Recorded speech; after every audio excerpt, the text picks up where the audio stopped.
Hello friends, Urdu कहानी collection में आपको खुश आमदीद कहते हैं। आज की कहानी का उन्वान है सच्ची मोहब्बत। कहानी शुरू करते हैं।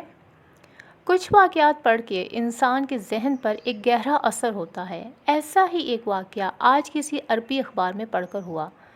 वाक़या कुछ यूँ था कि सऊदी एक शख्स ने फ़िलिपीनी किसी औरत से छुप के शादी की थी, क्योंकि वो पहले ही शादीशुदा था और पहली बीवी के साथ औलाद भी थी।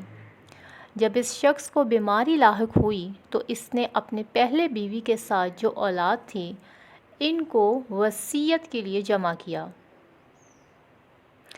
और इनमें से अपने बड़े बेटे को बताया, बेटा, मैंने छुप के फ़िलिपीनी किसी औरत से भी शादी की हुई है।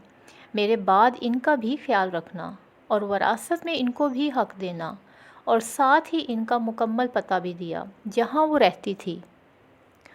कुछ दिन बाद वो शख्स वफ़ात पा गया तो इनके बेटे काज़ी के पास गए और पूरी तफसीलात बता दी।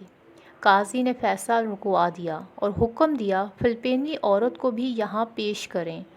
तो बड़े बेटे अपने वालिद मरहूम के दिए हुए एड्रेस के मुताबिक फ़िलिपीन पहुँचा। बड़ी मुश्किल से इस गली में पहुँचा जहाँ वो रहती थी। दूसरी तरफ वो औरत जो इसके वालिद की ज़ौजा थी, इन्हें देखकर ही बता दिया, मैं वही औरत हूँ जो तू तलाश कर रहा है, और मुझ तक ये ख़बर भी पहुँची है कि मेरे शोहर का इंतकाल हो गया है।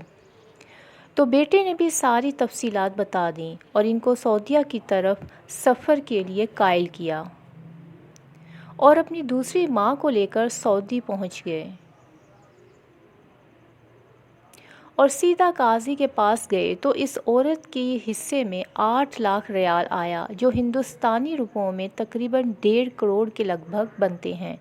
और साथ ही काजी ने हुक्म दिया कि इनको उम्रा की अदायगी के बाद फ़िलिपीन रवाना किया जाए। बड़े बेटे ने ऐसा ही किया। इस वाक़ये के ठीक 4 साल बाद बड़ा बेटा फ़िलिपीन अपनी दूसरी माँ से मिलने और हाल हवाल पूछने की गर्ज से गया। तो वहाँ पहुंचकर इसको बहुत ही ताज्जुब हुआ और इसने कहा, माँ जी, आपको इतनी बड़ी रकम वरासत में मिलने के बावजूद आप वहीं पुराने खस्ता हाल मकान में रह रही हैं। माँ जी ने इसका हाथ पकड़ा और एक जगह पर ले गईं जहाँ एक बड़ा इस्लामी इदारा कायम था। वहाँ हिफ्ज़ुल कुरान का शोबा भी था और यतीम खाना भी।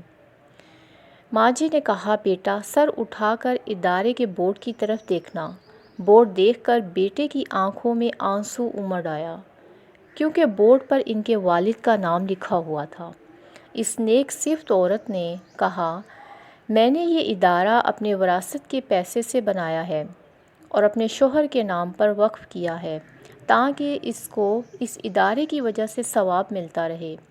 ये थी सच्ची मोहब्बत, वरना इस पैसे से वो एक आलीशान बंगला भी बना सकती थी।